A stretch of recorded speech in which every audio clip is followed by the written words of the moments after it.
오늘 말씀을 제목 한번 따라 하시겠습니까? 세대를 이어가며 축복을 지키라. 세대를 이어가며 축복을 지키라. 이런 제목으로 말씀의 은혜를 나누기를 원합니다. 항상 저는 이 질문으로 시작을 하는데, 첫 번째 질문은 아재 개그라는 단어를 나는 안다, 나는 모른다. 아재 개그는 모르십니까? 당황해서요 제가. 우리 아재 개그는 날 모르겠다. 모르실 수도 있어요. 근데 아재 개그가 뭐냐면 경상도 말로 아저씨를 뭐라 그래요? 아재라고 하잖아요. 그래서 아재 개그라고 하는데, 이걸 정확하게 왜 아재 개그라고 할까? 제가 한번 찾아봤더니 어떻게 정의가 나왔냐면, 아저씨들이 할 만한, 이 중년의 아저씨들이 할 만한 그런 재미있는 개그나 또는 언어의 유희, 이걸 아재 개그라고 정의를 해놨더라고요. 자, 예를 들면 아재 개그의 첫 번째는 뭐냐면, 맞춰보시겠어요? 어느 집안에 형과 동생이 있는데, 이 집안은 형과 동생이 싸우면 어떻게 된 거지? 이 집안이 모두 동생 편만 드는 거예요. 이런 집안을 뭐라 그래요? 와, 아까 2부 때는 바로 답이 나오던데, 혹시 문제가 어려운가 봐요. 동생과 형이 늘 싸우는 집안이 있어요. 근데 이렇게 동생과 형이 싸우면 그 집안 식구들은 다 동생 편만 들어. 이런 집안을 뭐라고 말해요? 우리 집안? 한번 따라하세요. 형편없는 집안. 형편이 없어. 동생 편만 다 있고 아예 형편이 없어. 요런 걸 뭐라고 말한다? 아재 개그를 하고, 이거 웃어야 될지 울어야 될지 모르는 아주 애매한, 좀 어려운 영어인데 괜찮으시겠습니까? 미국에서 오는 비를 뭐라 그래요? 이 상당히 수준이 높은 것 같은데, 한번 따라 USB. US는 United States이고 비는 한국말로 USB는 미국에서 오는 비다. 내친김이 하나 더 가겠습니다. 우리 한국은 11시 20분이에요. 인도네시아는 우리나라하고 시차가 꽤 많이 나는데 지금 몇 시일까요? 4시. 왜 4시일까요? 인도네시아. 별로 반응이 없어서. 이제 마지막 질문입니다. 어느 집에 아버지가 차를 수집을 하는 그런 어떤 취미가 있어서 열심히 돈을 벌어서 5대를 마련했어요. 그걸 보고 아들이 야 나도 해야지 하고 열심히 했는데 2대를 마련했어요. 아무래도 2대밖에 안 돼. 이런 아버지와 아들의 관계를 뭐라고 말할까요? 우리 산부 성도들은 오직 기도하고 전도하는 것밖에 몰라. 아버지가 차를 5대를 수집을 했어. 아들은 2대밖에 수집을 못했어. 이런 아버지와 아들의 관계를 이제 알았어. 무슨 차이? 세대 차이라고 하는 겁니다. 아버지는 5대, 아들은 2대. 그래서 딱 몇 대 차이? 세대 차이. 세대 차이 뜻이 뭐예요? 그 세대, 한 세대라고 말하죠. 할아버지, 할머니 세대, 부모님 세대, 또 우리 세대, 우리 자녀 세대, 손주, 손녀 세대. 이게 똑같은 지구상에 살아도 시대에 따라서 세대 차이가 나는 거예요. 그래서 제너레이션 갭이라고 하는데, 세대와 세대 차이에 어떤 차이가 생기는 걸 제너레이션 갭, 세대 차이라고 말합니다. 요즘은 세대 차이가 얼마나 심한지, 어느 집에 쌍둥이를 낳는데 한 2분 차이로 태어났는데 그 사이에도 뭐가 있더라? 세대 차이가 있더라. 그런 조커가 있습니다. 자, 성경 속에서 이 세대와 세대 간의 관계를 어떻게 해석해야 되는가? 오늘 성경에 보면 하나님의 나라 속에 세대 차이라는 것은 그 세대에 따라서 생각이 다르고 또 의식이 다르고 문화가 다르고 사고가 다를 수 있지만, 신앙 안에서, 말씀 안에서는 이 세대의 차이를 뛰어넘어서 세대를 이어가라고 말합니다. 그 세대를 이어가면서 무엇을 지켜라? 하나님의 말씀과 축복을 지켜내라고 하는 것입니다. 한번 따라하시까 세대를 이어가며 축복을 지켜내라. 우리 첫 번째로 하나님의 축복은 세대를 이어받고 반드시 지켜내야 된다. 믿음의 조상들의 세대를 보겠습니다. 아브라함의 자손, 이삭의 자손, 야곱의 자손, 우리 성경 이렇게 알고 있는데 그 믿음의 조상들의 세대 속에 담겨져 있는 하나님의 명령이 있습니다. 자, 창세기 17장 7절로 9절에 보면 저 유명한 커버넌트라는 단어가 나와요. 하나님께서 아브라함에게 마이 커버넌트, 내가 너에게 내 언약을 주겠다. 소위 말하는 구약과 신약, 하나님과 우리 사이는 약속의 관계라서 하나님이 처음 아브라함에게 약속을 주는 거예요. 그런데 이 약속을 누구한테 준대요? 나와 너 사이로 끝나지 않고 및 누가 있어요? 내 대대 후손 사이에 세운대요. 우린 여기서 우리는 우리 세대밖에 몰라.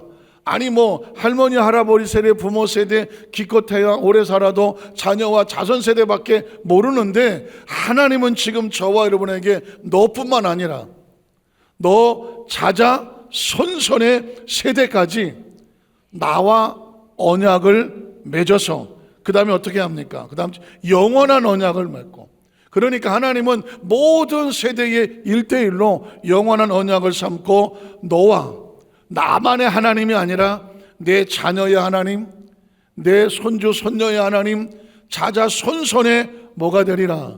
하나님이 되리라는 것입니다. 이제 성경 속에서 나 혼자 예수 믿고 하나님과 나와의 관계가 아니라 내가 예수를 믿는다는 것은 이제 내 자자 손손에 하나님의 약속이 이어져 가는 것입니다. 18장 17절 19절에 보면 내가 너와, 하나님은 말씀하실 때 항상 너뿐만 아니라 내가 너와 내 자손들, 야훼께서 이르시되 내가 하려는 것을 누구에게? 아브라함에게 숨기겠느냐? 그러면서 아브라함은 하나님이 볼 때 지금 아무것도 안 보여요. 아주 보잘것없어요. 그런데 하나님은 아브라함의 미래를 보고 있는데 어떤 나라가 되고? 강대한 나라가. 이게 믿음입니다. 이게 신앙입니다. 우리끼리 볼 땐 다 도토리 기적이에요. 우리가 내가 뭐가 되겠어? 그러나 기억하십시오. 하나님은 나와 내 자손에 뭘 보고 계신다? 미래를 보고 계십니다. 한번 따라 하실까요? 하나님은 나와 우리 자녀들의 자손들의 미래를 보고 계셔. 이건 우리가 모르는 거야. 근데 하나님 이렇게 말합니다. 아브라함은 반드시 무슨 나라가 된다? 강대한 나라가 된다. 천하 만민은 아브라함으로 말미암아 복을 받게 될 것이다. 저는 우리 여덟수만사교회 성도들이 축복의 주인공이 되기를 주님의 이름으로 축복합니다. 성경은 네가 이웃을 잘 만나서 복 받는다 이런 얘기가 없어요. 누구 덕을 본다는 말이 없어요. 너로 인하여 너를 만나는 사람이 복을 받을 것이다. 제 간절한 소원이 여의도 순복 안산교회 오는 성도들마다 하나님의 복의 주인공이 되게 하여 주셔서 우리 성도들이 가는 곳마다 만나는 사람에게 축복의 주인공을 만들게 하여 주시옵소서. 이게 성경 속에서 하나님의 의도예요. 세상 기웃거릴 필요 없어요. 재수와 요행을 바라보지 마세요. 하나님 말씀합니다. 천하 만민이 너로 말미암아 복을 받게 될 것이다. 십계명에도 보면 계명이 하라 하지 말라 이런 말씀 같잖아요. 그런데 그 말씀 속에 진짜 중요한 게 뭔지 아세요? 하나님은 자녀와 자손이었어요. 출애굽기 10장 1절 5절에 보면 하나님이 모든 말씀으로 말씀하여 이르시되 나는 너를 애굽 땅 종되었던 집에서 인도하여낸 내 하나님 야훼니라. 너는 나 외에는 다른 신들을 내게 두지 말라. 너를 위해서 새긴 우상을 만들지 말고 또 위로 하늘에 있는 것이나 아래로 땅에 있는 것이나 땅 아래 물 쓰는 것 어떤 형상도 만들지 말며 그것들에게 절하지 말며 그것들을 섬기지 말라. 나 네 하나님을 질투하는 하나님인즉 나를 미워하는지. 여기까지는 다 아는 내용이에요. 그런데 그 다음 절을 보면 이 십계명 안에 숨겨져 있는 게 뭐냐면 아버지로부터 아들에게까지, 아버지로부터 아들에게로 3, 4대까지 하나님의 말씀과 계명을 지키지 아니하고 다른 신을 섬기면, 나를 미워하면 아버지로부터 아들에게 자손의 3, 4대까지 하나님이 그 죄를 묻고 심판하고 갚겠다고 하는 것입니다. 그러니까 하나님은 이 세대를 아주 중요시 여겨요. 내가 지금 하나님을 어떻게 잘 섬기느냐, 말씀대로 사느냐, 그 결과에 따라서 내 자손의 3, 4대까지 그 세대에 하나님의 흐르고 있는 축복이 흐르느냐, 하나님의 죄를 갚는 심판이 흐르느냐, 이게 누구에게 달렸느냐? 나에게 달렸습니다. 이게 왜 이렇게 중요하냐면 그 다음 절을 이어져 보면 나를 사랑하고 내 계명을 지키는 자에게는 그 하나님의 은혜와 은총이 어디까지 가요? 천대까지 은혜를 베푼다고 말은. 그러면 딱 천대까지냐? 아니죠. 그 당시에 많은 숫자 중에 마치 하늘만큼 땅만큼 많은 그 많은 숫자가 그들의 개념 속에 천대가 가장 많은 거예요. 그러니까 가장 많은 끝까지 은혜를 베풀어 주시겠다고 말했습니다. 신명기에도 보면, 신명기는 뭐예요? 가나안 땅에 들어가기 전에 한 번 더, 한번 따라 하실까요? 한 번 더 그들의 마음속에 새기고 새기도록 말씀을 기록한 게 신명기예요. 그러면 도대체 뭘 기록해 놓을까? 신명기에 기록된 약속을 보면 이는 곧 너희 하나님 야훼께서 너희에게 가르치라고 명하신 명령. 그러니까 너만 계명을 알고 있지 말고 너와 내 자녀들에게 반드시 뭐 해라? 가르쳐라. 이게 뭐다? 명령이에요. 그러니까 규례와 법도다. 너희가 건너가서 차지할 땅에서 행할 것이니 곧 너와, 너뿐만 아니에요, 내 아들과 내 딸과 내 손주와 손녀들과 그 밑에 증손주와 증손녀까지, 아니 그 밑에까지 평생에 내 하나님 야훼를 뭐하게 하며 경외하게 하며 내가 너에게 명한 그 모든 규례와 명령을 어떻게 하며 지키게 하기 위한 것이며 또 내 나를 장구하게 하기 위한 것입니다. 우리가 예수 믿고 구원받은 게 나 하나 문제가 아니에요. 나로 인하여 내 자자손손에 뭐가 흐르게? 말씀이 흐르고 계명이 흐르고 복음이 흐르고 하나님의 축복이 흐르게 하려고 저와 여러분을 선택해 놓았다는 것입니다. 우리로 하여금 장수하게 하신다면, 요즘은 뭐 9988 234가 아니라고 하더라고요. 9988 234가 뭐예요? 99세까지 팔팔하게 살다가 2, 3일 뭐 아프다가 뭐 천국 가자. 근데 요즘은 아니라며. 뭐 9988 뭐 1, 2, 3이라든가 뭐 99세까지 팔팔하게 살다가 뭐 하루 아픈 게 아니라 그 다음날 벌떡 일어나자. 그냥 당황하셨어요. 그러니까 9988 뭐 2, 3, 4 벌떡 일어나자. 그러니까 이제 더 사시겠다는 건데 그 장수의 이유가 있어요. 내가 장수해야 된다면 내가 살아 숨쉬는 동안에 내 자녀와 자녀들에게 하나님 말씀을 가르쳐서 지키게 하도록 우리를 생명을 주시는 거예요. 그 3절을 보면 또 이스라엘아 삼가 듣고 삼가 그것을 행하라. 여기서 중요한 단어가 늘 강조하지만 쉐마라고 하는 단어가 나와요. 한번 따라 하실까요? 쉐마. 교육에 관심이 있는 사람들은 유태인의 자녀 교육, 그런 책도 많이 나가고 있고요. 아마 유명한 대학을 가면 특별히 기독교 교육학이라는 그냥 교육학에서도 유태인의 교육학을 특별히 가르치는 데도 있어요. 그런데 여러분 복잡할 거 하나도 없어요. 그 사람들 신명기 6장 3절 이하로 교육을 합니다. 그 쉐마가 뭐냐? 이스라엘아 듣고 삼가 그것을 뭐 해라? 말씀을 듣고 그것을 지켜 행하는 게 쉐마예요. 유태인들의 교육은 딴 거 하지 않아요. 하나님 말씀을 끊임없이 듣고 지켜 행하도록 아주 어려서부터 마음판에 새겨놔. 아예 입력을 시켜놔. 그래서 전 세계 어디가 있든지 이 사람들은 그 말씀을 붙잡고 말씀대로 살아. 그래서 부모가 걱정하지 않아. 왜? 이미 말씀이 마음판에 있어. 그러니까 이게 쉐마예요. 유태인들의 교육이. 하나님도 말씀합니다. 하나님께서 구만의 작전 맨날 우리 언제 쫓아다니겠어? 말씀을 마음판에 새기고 말씀대로 살아가면 네가 어디로 있든지 누구와 함께하는 거예요? 하나님과 함께하는 거예요. 교육이 얼마나 무서운 건가? 말씀을 삼가 듣고 마음판에 새기는 게 얼마나 중요하느냐? 어디 갖다 놓아도 안심해. 어디 갖다 놓은 남편의 마음속에 이 말씀이 계명이 붙잡혀 있으면 아내가 걱정할 일이 없어. 어디 있어도 안심이에요. 아내의 마음속에 말씀이 붙잡혀 있으면 어디 갖다 놔도 안전한. 자식들에게 이 말씀을 마음판에 새겨놓으면 부모가 이 자식이 어디 가서 사고 칠 일이 없어. 왜냐하면 말씀이 마음판에 새겨서 그 말씀을 지켜 행하면 어떻게 돼요? 내가 무엇을 받아? 복을 받잖아. 그리하면 내가 복을 받고 내 조상들이 하나님 야훼께서 내게 허락하신 것 같이 젖과 꿀이 흐르는 땅에서 내가 크게 어떻게 될 거예요? 번성하게 되는 거예요. 그래서 이스라엘 백성들이 유태인들에게 너 성공해라 이런 거 가르치지 않아요. 말씀을 삼가 듣고 말씀대로 지켜 행하라. 그러면 너는 반드시 하나님께 복을 받게 되어 있어. 그리고 네가 크게 번성하게 되어 있어. 그게 복이에요. 그게 성공인 거예요. 성공하라고 말하지 않아요. 말씀 안에 거하라고 말해요. 그렇게 교육을 해놓으면 그 자녀는 하나님의 약속에 따라서 복을 받고 번성하게 되는 거예요. 그 다음 절에 4절에 보면 이스라엘아 들어라. 우리 하나님 야훼는 오직 유일한 야훼시니 너는 마음을 다하고 뜻을 다하고 힘을 다하여 내 하나님 야훼를 사랑하라. 하나님을 사랑하면 어떻게 하게 돼 있어요? 오늘 내가 내게 명하는 말씀 마음판에 뭐 할 수밖에 없어. 새길 수밖에 없고 내 자녀에게 부지런히 가르치며 집에 앉았을 때든지 길을 갈 때든지 누웠을 때든지 일어날 때는 이 말씀을 어떻게 매일 강론을 해야 돼. 늘 말씀을 새겨야 돼. 그 손목에 매며 기호를 삼고 미간에 붙여서 표를 삼고 내 집 문설주와 바깥문에 기록할 찐이라. 어떻게 하라는 목적이 뭐예요?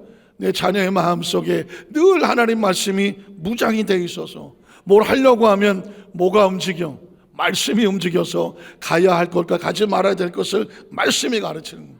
그러니까 여러분 철저하게 오늘 성경이 말하는 것은 뭐냐? 하나님의 말씀을 세대에 이어가며 지키면 그게 그 가정의 복이 된다는 거죠. 지난 금요 철예배 때에 조혜련이라고 하는 개그우먼이죠. 조혜련이라는 개그우먼 집사가 와서 간증을 했습니다. 사실 연예인들이 와서 간증을 한다는 것에 대해서 다들 좋아하지는 또 않으시더라고요. 저는 잘 몰랐는데 사실 연예인들이 와서 간증을 하는 거에 대해서 저는 별로 선입견이 없어요. 왜냐하면 사실 방송계가 얼마나 치열한데요. 진짜 어마어마한 치열한 유혹이 있고 아픔도 있고 상처도 있고 그 가운데 예수를 믿는다고 신앙을 고백한다? 쉬운 일 아니에요. 왜냐하면 방송인들이라는 것은 인기를 먹고 살잖아요. 난 크리스찬이요 집사요 신앙 간증합니다. 그러면 불교에서 좋아하겠어요? 다른 종교에서 좋아하겠어요? 에이 저거 기독교인 채널 돌려. 여러분 인기가 떨어질 수도 있고 그런 걸 감수하면서 당당하게 난 크리스찬입니다. 난 예수 믿습니다. 그거를 증거하고 간증을 다닌다? 결코 쉽지 않아요. 그런데 그 조혜련 집사가 와서 간증을 할 때 사실은 이제 그분의 유튜브를 한번 봤더니 제가 깜짝 놀랐어요. 예수 믿은 지 10년밖에 되지 않았어. 그런데 성경을 얼마나 이 사람이 꽂혀서 읽고 낭독을 하고 통독을 하는지 그 성경의 그 보는 숫자가 어마어마한 거예요. 뿐만 아니라 이런 노트를 하나 가지고 있는데 그 생명책이라고 해놓고 자기가 전도해야 될 사람 이름을 300명을 적어놨어. 300명을 적어놨어. 그리고 매일처럼 기도하는 거야. 이 영혼들을 건져달라고. 왜 그렇게 하나 했더니 자기도 예수 믿기 전에 이성민이라고 하는 개그우먼 선배가 자기 생명책에다가 조혜련을 적어놓고 남녀 호랭개교를 믿고 있는 이 조혜련을 적어놓고 날마다 기도하던 하나님 이 조혜련이가 예수 믿고 하나님의 자녀가 되게 하여 주시옵소서. 나중에 그 사실을 알고 언니 내 이름 빼줘 한때는 그랬다는 거예요. 그랬는데 그 눈물의 기도에 하나님 기억하셔서 조혜련이가 그 남편을 만나고 예수를 믿고 남녀 호랭개 평생 믿었던 거 다 끊어버리고 그 다음에 성경을 읽고 자기도 생명책을 가지고 300명을 놓고 기도하기 시작한 연예인들의 웬만한 이름은 다 있는데 보니까 거의 다 예수를 믿고 있더라고요. 여러분 보십시오. 그냥 아주 개그우먼이 뭐 지가 성경을 알면 얼마나 하겠어. 아니 전도하면 얼마나 하겠어. 깜짝 놀랐어요. 우리 가운데 얼마나 누가 이 정도 하겠습니까? 누가 생명책에 300명의 이름을 놓고 매일같이 기도하면서 이 영혼 돌아오고 그래서 그 영혼들이 주님 앞에 인도하는 이 사역을 하고 있겠습니까? 깜짝 놀란 것은 매일 성경 20장을 통독을 하는 낭독을 해서 자기 단톡방을 19개를 만들었어요. 단톡방마다 낭독한 것을 갖다가 거기 다 보내줘서 다 같이 읽게 만들고, 그래서 한 6, 7개월이면 성경 한 권을 다 읽도록 만들어서 자기는 그거 가지고 사명한대. 매일 19개 단톡방에다가 성경 20장씩 낭독하려고 봐요. 자기 시간이 있겠어요? 거의 없어요. 그럼에도 불구하고 그 사역을 하고 있더라고. 전국에 600개 교회 이상을 다니면서 자기가 만난 그 하나님 성경을 통독하고 그 구원받기 위해 생명책에 간증을 하면서 수많은 성도들에게 도전을 주더라고. 저도 굉장히 도전받았어요. 사실은 개그맨이 와서 자기가 성경을 알면 얼마나 알겠어. 깜짝 놀랐습니다. 그 성경을 알고 싶어서 신학대학에 가서 신학 석사를 공부하고 대학원에 가서 역사신학의 박사과정을 졸업을 했더라고. 그러니까 이 사람은 진심인 거예요. 예수를 믿는 데 진심이고 성경을 읽는 데 진심이고 영혼을 사랑하는 마음이 진심이야. 말로만 하지 않아. 지금도 300명의 영혼들을 그 자기 생명책에 놓고 거의 다 구원시켜가고 있더라고요. 그런데 제가 마지막에 은혜 받은 건 뭐냐면, 자기가 어떻게 예수를 믿었나 그랬더니 자기 아버지가 부인도 남녀 호랭교교고 일남 7녀 8명이 다 남녀 호랭교교를 믿는데 그 집에 자기 혼자 예수를 믿고 있었던 거야, 자기 아버지가. 그리고 어느 그 산본에 있는 교회에서 오래전에 침례를 받은 사진이 하나 발견됐어. 근데 그 조혜련의 아버지가 죽으면서 천국을 가면서 딸에게 붙잡고 통곡을 했다는 거야. 미안하다고. 뭐가 이렇게 미안하나 그랬더니 자신이 예수 믿고 자기 아내와 자녀들에게 복음을 전하고 구원을 시켰는데 그 소리를 못했어. 왜냐하면 너무 남녀 호랭교가 있어서 혼자 예수를 믿으면서 땅을 치면서 자녀를 중보기도를 했다는 거죠. 그런데 그 기도가 헛되지 않은 거예요. 그 아버지의 기도가 헛되지를 않았어. 나중에 자기가 예수를 믿고 나니까 우리 아버지가 예수를 믿었구나. 우리 아버지가 그 눈물로 고백을 해.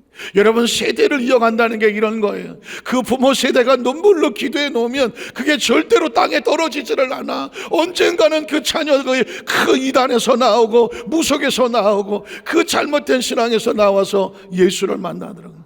예수를 만난 정도가 아니라 진심이 돼서 성경을 어디를 펼쳐 놓아도 성경을 설명하는 성경 강사가 되어 있고, 누구를 만나더라도 성경 강사를 강의하고 싶어서 마음이 끓고 그 300명의 이름을 놓고 하나님이 영혼들을 건져달라고 눈물로 기도하고 한 사람이 구원받을 때마다 하나님 감사 고백을 하는.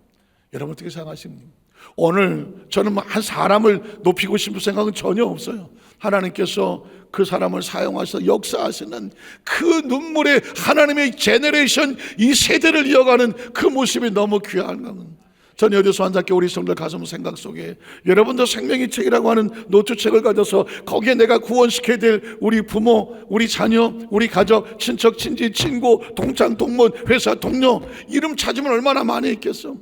그 영혼들을 위해서 눈물로 기도하면서 하나님께로 돌아오는 거룩한 꿈을 꾸게 되시기를 주의 이름으로 축복을 합니다. 우리가 주님 앞에 나중에 나와서 남은 게 뭐 있겠어요? 너는 주 앞에서 뭘 하다 왔느냐? 우리 가족과 우리 자녀선들이 다 하나님께로 인도하여 하나님의 자녀가 되겠어. 그 조혜련 집사가 남자 하나에다 딸만 7인데 그러니까 8남매죠. 그런데 큰언니만 빼놓고 나머지가 다 예수를 믿었대. 다 남녀 호랭개교인데 다 예수를 믿었어. 그 이야기는 뭐예요? 그의 자손이나 자녀와 자손들도 다 예수 믿는 축복의 가정으로 만들어진 줄로 믿습니다. 이게 예수를 믿는 한 사람으로 인하여 세대에 이어지는 축복의 모습이에요.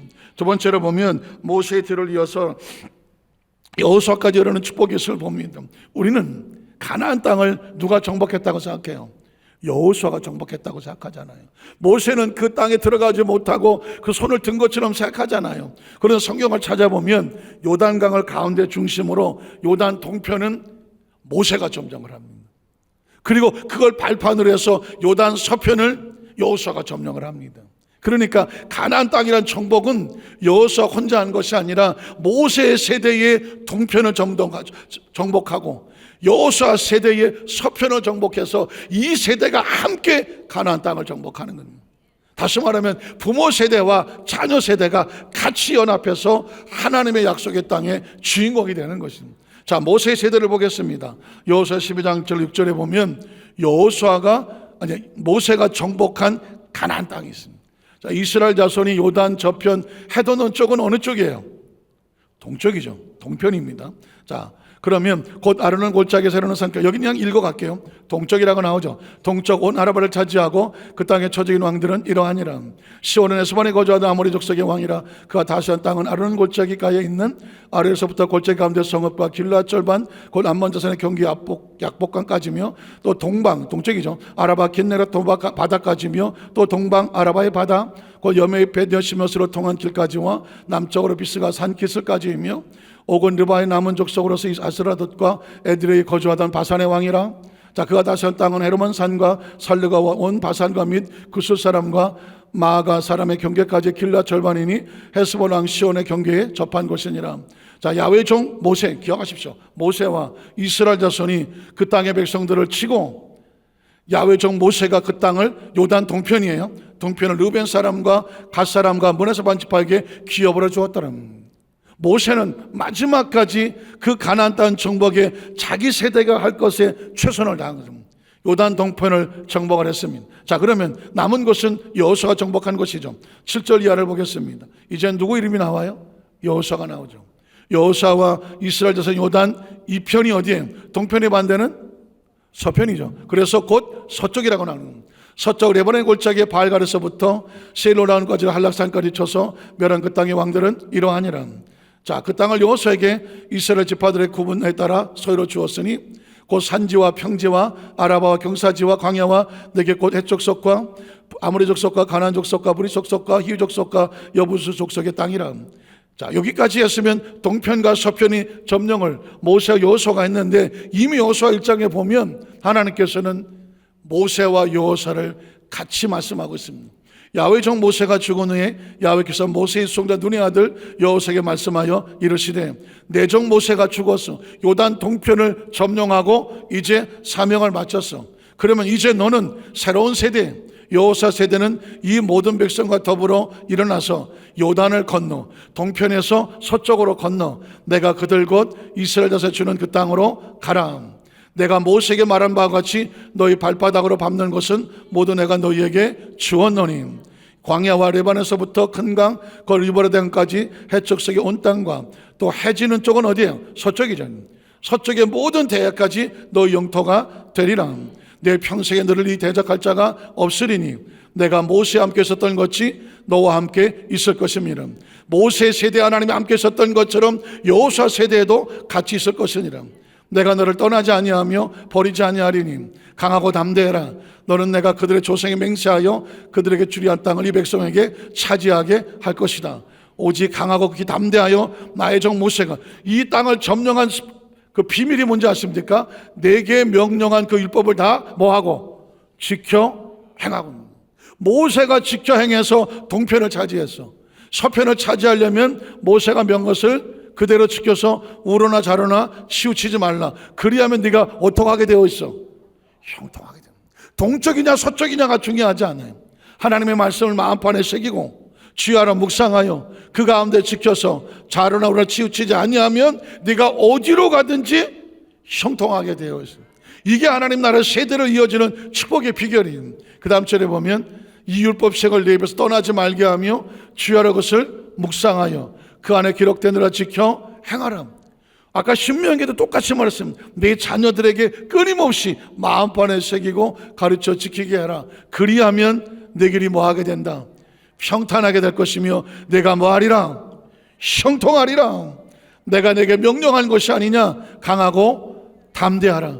두려워하지 말고 놀라지 말라. 내가 어디로 가든지 네 하나님 야훼가 너와 함께 하느니라 하시니라. 성경은 아주 단순해요. 하나님께 진짜 복을 받는 성도가 되면, 세대가 되려면 다른 거 없어요. 부모 세대가 최선을 다해서 말씀을 섬기고 말씀대로서 자기의 주어진 사명 동편을 점령해야 돼요. 사명의 완수가 되어야 돼요. 그러면 그 자녀들이 그 말씀을 그대로 받아서 서편을 정복하면 그 가정은 대대손손의 축복의 주인공이 되는 줄로 믿습니다. 자, 오늘 마지막 세 번째는 예수님 안에서 세대를, 그러고 보니까 우리도 이 세대를 이어서 사명을 감당하는 축복자, 사명자의 모습이구나. 예수님은 어떻게 하셨을까? 예수님은 하나님의 아들이죠. 나 혼자 할 테니까 너희들은 뭐 아무것도 하지 마라. 아니더라고. 예수님이 사역을 마치고 승천할 때 보니까 이제 내가 사역을 마쳤으니까 그 다음 세대는 너희가 사명을 맡기더라고. 누가복음 24장 44절로 45절에 보면 또 이르시되 내가 너희와 함께 있을 때에 너희에게 말한 바 곧 모세의 율법, 구약성경, 선지자의 글, 예언서, 선지서, 시편, 구약에 있는 모든 것들이 누굴 가리킨 거예요? 모든 것이 예수님을 가리키고 이루어져야 하리란 말이 이것이라 하시고 말씀을 가르쳐 주시고 그들의 뭘 열어요? 마음을 열어서 뭘 깨닫게 해요? 성경을 깨닫게 하십니다. 이유가 뭘까요? 우리에게 말씀이 들어오고 성경이 들어오면 사명을 갖게 됩니다. 예수님이 하셨던 그걸 내가 이제는 누구에게 가르쳐야 돼요? 나와 내 이웃과 내 자녀들에게 가르쳐 주는 겁니다. 그렇게 하면 그 다음 절에 보면 어떻게 돼요? 이르시되 같이 그리스도가 고난을 받고 제3일에 죽은 자 가운데서 살아날 것과 또 그 이름으로 제3을 받게 하는 회개가 예루살렘에서 시작하여 모든 족속에게 전파될 것이 기록되었으니 너희가 그 전파하는 기록의 전달자여 뭐다? 증인인 겁니다. 복음은 어차피 세상 끝까지 증거되게 되어 있어. 그런데 누가 증거하느냐? 예수를 믿고 구원받고 말씀을 받은 저와 여러분, 너희가 이 모든 일의 증인이라고 말씀하는 겁니다. 사도행전에 보면 똑같이 나옵니다. 볼지어다 내가 내 아버지께 약속하신 것을 너에게 보내리니 자 너희는 위로부터 능력을 입혀질 때까지 이 성에 머물라. 이유가 뭐예요? 증인이거든요. 사도행전을 가볼게요. 다른 가면 사도와 함께 모이사 그들에게 분부하여 이르시되 예루살렘을 떠나지 말고 내게서 들은 바 아버지 약속하신 것 그게 뭐예요? 성령이거든요. 기다려라. 어떻게? 요한은 물로 침례를 베풀었으나 너희는 몇 날이 못되어 성령으로 침례를 받으리라 하셨느니 예수님을 그대로 믿으시면 아멘 하시기 바랍니다. 예수를 믿은 다음에 우리 다음 단계가 뭔지 아세요? 성령 세례를 받아야 돼요. 성령 충만을 받아야 돼. 그러면 어떻게 돼? 그분이 우리를 사용하셔서 복음의 증거자로 사용하시는. 꼭 목사가 되라는 거 아니에요. 꼭 선교사 뭐 전도사 되라는 게 아니에요. 저 이런 집사가 그 얘기를 하더라고. 나는 제가 신학을 공부하고 뭐 박사과정을 공부한 게 목사 전도하려고 하는 게 아니래. 성경을 알고 싶고 성경을 가르치고 전하고 싶다 보니까 알고 싶어서 공부하는 거예요. 다 목사 될 필요 없어요. 다 전도될 필요는 없어요. 중요한 건 뭐냐? 증인이 돼야죠. 증인이 되어야죠. 그래서 그들이 모였을 때 예수께서 여짜이르되 주께서 이스라엘 나라를 회복하심이 이때이니까 하니 때와 시기는 너희 아버지께서 자기 권한에 두셨을 너희 알 바가 아니요 오직 성령이 너에게 임하시면 너희가 권능을 받고 예루살렘과 유대와 사마리아 땅까지 이르러서 뭐가 되라? 내 증인이 될지어다. 예수님이 승천하시면서 간절히 원했던 게 뭐냐면 다음 세대가 우리의 내가 한 사역을 이어져 가라는 것입니다. 아버지 어머니 세대가 했던 거 내 때에서 끝나면 안 되고 내 자녀들 다음 세대에 더 큰 역사가 이루어지게 하여 주시옵소서. 여러분 기도역과 역사 속에서 전무후무하다는 바울도 혼자 사역하고 끝나지 않더라고요. 바울에게는 디모데라고 하는 영적인 아들이 있었는데 디모데전서 1장 1절 이하를 보면 우리 구주 하나님과 우리 소망이신 그리스도 예수의 명령을 따라 그리스도 예수의 사도된 바울은 믿음 안에서 참 아들 된 누구?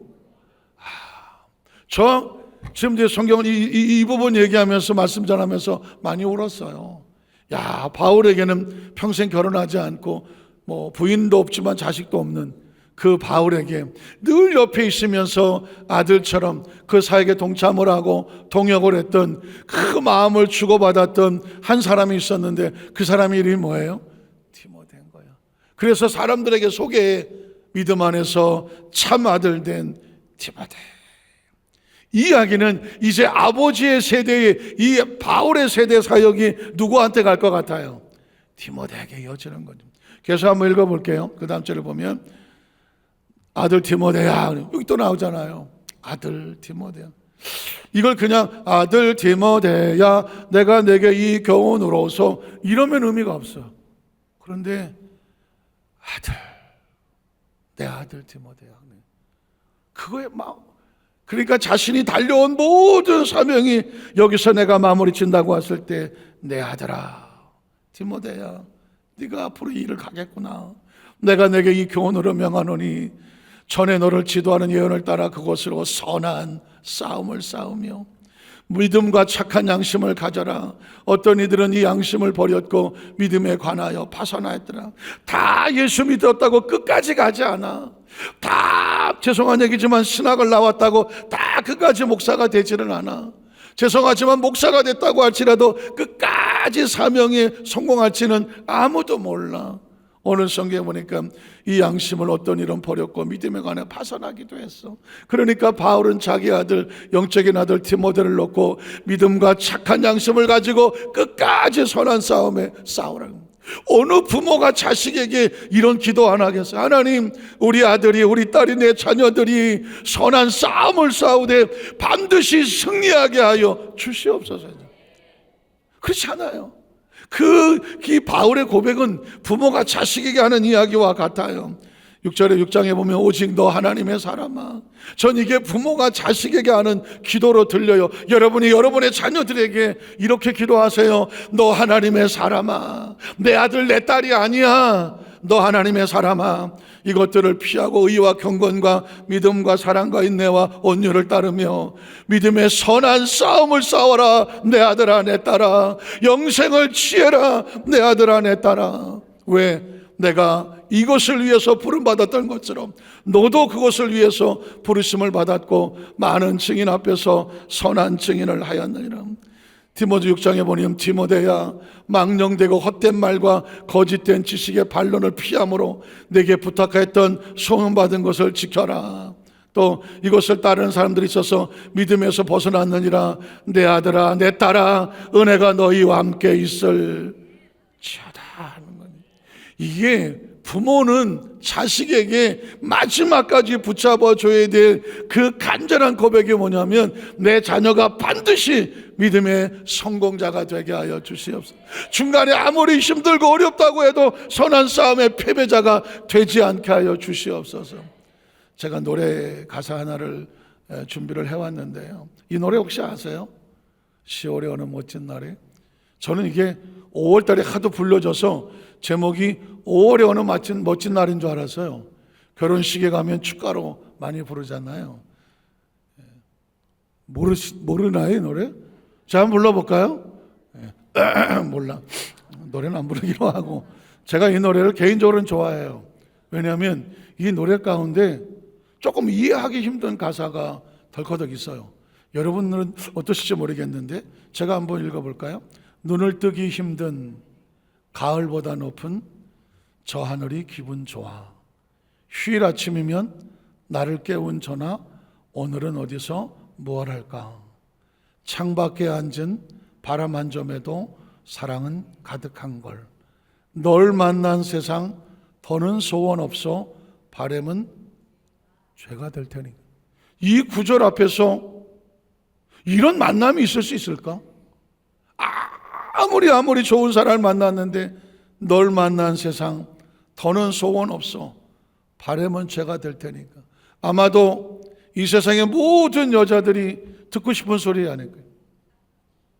아닌가요? 네. 댓글 달린 걸 봤어요.